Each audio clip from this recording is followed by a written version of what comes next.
हमारा देश आज से नहीं, शुरू से ही महान रहा है। शुरू से ही हमारे देश में किसी भी व्यक्ति को धर्म के हिसाब से नहीं सताया गया है। और अगर आपको यह लगता है कि धर्म के हिसाब से सताया जा रहा है किसी को, यकीन मानिए आप न्यूज चैनल खोल के बैठे हुए हैं। अगर न्यूज वालों को आइसोलेशन में डालेंगे ना, तो कोरोना से भयानक ये न्यूज वाले हैं, इनको क्वारंटीन करने की जरूरत है। पूरा देश में खुशहाली है, यहां किसी भी पड़ोसी को किसी से कोई दिक्कत नहीं। अगर आपको लगता है कि देश में माहौल खराब है, इट मीन्स आप न्यूज देख रहे हैं। आप देश नहीं देख रहे हैं, न्यूज देख रहे हैं। आप देखने के बाद ना खाली वैसे लोग को वहां बैठाया जाता है जिनकी कोई योग्यता नहीं है। उन्हें ग्रुप डी का क्वेश्चन दे दीजिएगा तो नहीं सॉल्व हो पाएगा, भाग जाएगा सब वहां पे। अब ऐसे लोगों को बैठाया जाता है। तो भारत शुरू से महान रहा है। जब भी किसी देश को सताया गया है तो वहां के लोग भारत में आए हैं, स्पेशली धार्मिक कारणों से जब सताया गया है। तो जब कभी आपके ऊपर धर्म के हिसाब से अत्याचार होता है तो इसे रिलीजियस परसिक्यूशन कहा जाता है। टेक्निकल वर्ड याद रखना है, क्या जी? Religious persecution. Persecution, religious persecution मतलब धार्मिक प्रताड़ना। यहां पर ईरान में पहले पारसी लोग रहते थे। कौन रहते थे? पारसी। लेकिन ईरान में जो क्या हुआ, ईरान में अरब का क्या हो गया? आक्रमण हो गया। पारसियों को वहां से भागना पड़ा। पारसी धर्म के लोग बड़े शांत होते हैं, शादी विवाह बड़ा कम ही, मतलब इन लोग में इनकी जनसंख्या बहुत कम होती है पारसियों की। ये अपनी आय का अधिकांश हिस्सा दान कर देते हैं, जिसमें आप रतन टाटा का नाम सबसे पहले सुनो। सैल्यूट उस इंसान, मतलब देश के लिए बहुत, जितना उन्होंने दान दिया ना, उसको टाटा ने जितना दान दिया है ना, उतना में कितना बिलियनियर लोग खड़ा हो जाएगा वहां पे। आज भी बहुत दान देते हैं। तो पारसी लोगों को यहां से 12वीं सदी में भागना पड़ा था। और ये भाग के आए थे गुजरात और महाराष्ट्र के पास में। तो गुजरात पास पड़ा था, तो गुजरात के राजा ने कहा था कि हमारे राज्य में तो जगह नहीं है, आप लोग का कल्चर भी अलग है, हम कैसे रखेंगे? तो पारसियों ने क्या कहा था, बड़ा अच्छा वहां पे एग्जाम्पल दिया। दूध रखा हुआ था राजा के टेबल पर, उसका कि देखिए इस गिलास में पूरा दूध भरा हुआ है और उसमें थोड़ा सा चीनी डाल दिया। कहा कि जिस तरह से इस गिलास भरे में कोई जगह नहीं था, लेकिन चीनी इसमें संभाल गया, पूरा घुल मिल गया और इसके स्वाद को भी बढ़ा दिया। हमें भारत में जगह दीजिए, हम भी इसमें घुल मिल जाएंगे, कोई तकलीफ नहीं देंगे, बल्कि भारत को और आगे बढ़ाने में सहयोग करेंगे। और वो बहुत अच्छा से उन्होंने सहयोग किया। वो बहुत कम है, उनकी परसेंटेज में भी, संख्या में भी नहीं आते, दशमलव में आते हैं लोग परसेंट में, लेकिन बहुत शांति प्रिय। तो 12वीं सदी में हमने किसे शरण दिया? जब पहला एक रिलीजियस परसिक्यूशन, दूसरा 1947 में जब देश आजाद हुआ, बहुत सारे सिख और बहुत सारे हिंदू लोग पाकिस्तान से भाग के कहां आए थे? भारत में। दूसरा हम लोगों ने कब दिया? 1947। 1959 में चाइना ने तिब्बत पर आक्रमण कर दिया। कहां आक्रमण किया? बहुत सारे तिब्बत के लोग भारत में आ गए और रिफ्यूजी कैंप बनाया गया था। कहां पर? दिल्ली में जो मुखर्जी नगर का एरिया है ना, जहां कोचिंग चलता है, उसके आसपास में बहुत बड़ा एरिया में मुखर्जी, वहां पे एरिया में रिफ्यूजी कैंप बनाया गया था, जहां पे इन लोग बहुत सारे संख्या में रखे गए थे। आज भी ये तिब्बत के लोग यहाँ, पटना में एक मार्केट लगता है, लहासा मार्केट जंक्शन के बाहर, तो हमारे यहाँ तिब्बत के बौद्ध लोगों को रहने में कोई दिक्कत नहीं होता है। तो दूसरा यहां हुआ था। उसके बाद चौथा नंबर पे रसिया ने आक्रमण कर दिया था अफगानिस्तान के ऊपर 79 में। तो बहुत सारे लोग अफगानिस्तान से कहां आ गए? भारत में। ये कब आए थे? 79 में। ये कब आए? 12वीं सदी में। तो यहां से आ गए लोग। 1980 में तमिलों के ऊपर भयानक अत्याचार हुआ। LTTE, liberation tigers of Tamil इलम, लिबरेशन टाइगर्स ऑफ तमिल इलम। यहां से बहुत सारे तमिल लोग भाग के कहां शरण लिए? भारत में।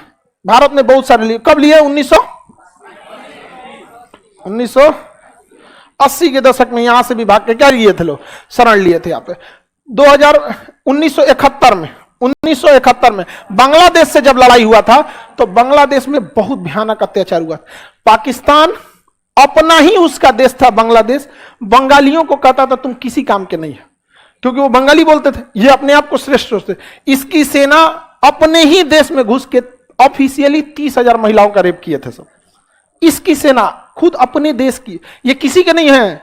अगर आपको लगता है कि मतलब नहीं, ऐसा बात नहीं बोलना चाहिए, तो उनको इतिहास के बारे में जानकारी नहीं है। समझ में आ गया कि नहीं आ गया? ये अपने ही देश का लॉजिक क्या दिए थे? ये बांग्लादेश वालों को बोले थे, ये बांग्लादेश वाले प्योर पाकिस्तानी नहीं है, इसलिए जब हमारे बच्चे पैदा होंगे तो प्योर पाकिस्तानी होंगे। ये लॉजिक है इनका। ये लोग भाग के कहां आए थे? भारत में आए। और इतने करोड़ों की संख्या में लोग शरण लिए थे। हमारी चौथी पंचवर्षीय योजना इनको शरण देने के चक्कर में विफल हो गई, अनाज कम पड़ गया था। लेकिन भारत किसी भी देश का नाम एक दिन में नहीं हो सकता है। कहा जाता है Rome was not built in one day. 12वीं सदी से लेकर आज तक भारत दूसरों को शरण देते आया है। यहाँ पर तो 1971 में बांग्लादेश के लोग आए, समझ आ गया कि नहीं। 2015 में म्यांमार से मारा गया किसको, रोहिंग्या को। तो रोहिंग्या 2015 में कहां शरण लिए सर, हाँ भारत। यहां से ये मामला तेज पकड़ लिया रोहिंग्यों से, समझ आ गया कि नहीं। आगे बढ़े, लेकिन इसमें हमारी भी गलती है। जब रोहिंग्यों को सेटल नहीं करना था तो सेना को पीछे क्यों हटने को आदेश दिया गया। सेना अगर आप घुस जाएंगे चाइना में, आप म्यांमार में घुस के देखिए तो उसकी सेना को सख्त आदेश है मार देना। लेकिन म्यांमार से कैसे घुस गए सब रोहिंग्या इतना ज्यादा, सेना पीछे हटी थी। आदेश देखिए, जैसा आदेश रहेगा वैसे ही सेना करे। सेना को बोलिए ना तू म्यांमार खाली करा के चला है, नहीं समझे, क्योंकि मीडिया को एक मसाला मिल गया। मीडिया से पूछिए ना, अच्छा ठीक है रोहिंग्या समस्या है, ठीक है ये सब चीज है, उसको सॉल्व करेंगे। आने कौन दिया, मिलते हैं ब्रेक के बाद। आप बीमारी को आने क्यों दिए, आप लाखों की संख्या में घुसा दिए यहां पर। अब म्यांमार मानेगा ही नहीं, क्योंकि वो डॉक्यूमेंट लेके तो आए नहीं है, पासपोर्ट लेके आए नहीं है। तो आपको पहले ना सोचना चाहिए यहां पर देश की समस्या इतना। तो मीडिया वाला ब्रेक के बाद कहेगा इसको कह दो तबीयत खराब हो गया, चल गया इसका, चाहे इसका माइक कम करो, इसको चिल्लाने दो, इसको पोले खोल देगा हम लोग कहते। यहां पर समझ में आएगी नहीं। इतने लोग भारत में क्या हो गए, आ गए। अब दिक्कत हो गया कि इन लोग को नागरिकता कैसे दिया जाए। इन लोग के पास एक ही ऑप्शन था, सबसे जल्दी नागरिकता लेना है तो पंजीकरण। किसके द्वारा, पंजीकरण द्वारा। किसके द्वारा, पंजीकरण। तो भारत सरकार ने एक घोषणा किया कि जो भी लोग स्पेशली भारत में आए थे, अफगानिस्तान, पाकिस्तान और बांग्लादेश, यहीं पे कहां से, अफगानिस्तान, पाकिस्तान और बांग्लादेश। तो सरकार ने एक नियम बनाया कि जो भी लोग यहां, जो भी अल्पसंख्यक धार्मिक प्रताड़ना के शिकार हो रहे हैं, समझिएगा टेक्निकल वर्ड सोचिएगा, माइनॉरिटी जो भी रिलीजियस परसिक्यूशन को फेस कर रहे हैं वो भारत में आ सकते हैं। लेकिन शर्त यह है कि 2014 से पहले आए जाना चाहिए, तब हम उन्हें 2020 में नागरिकता दे देंगे। ये देखिए ना, ये तो ऑलरेडी पंजीकरण के शर्त को पालन नहीं कर लिया, नहीं पालन कर लिया। अरे भाई 2014 से पहले आए हैं और आपको दिया जाएगा 2020 में, तो 14, 15, 16, 17, 18, 19, 20 हो तो गया, पंजीकरण का हो गया। तो इसके लिए एक अलग से नियम बना दो, सीए।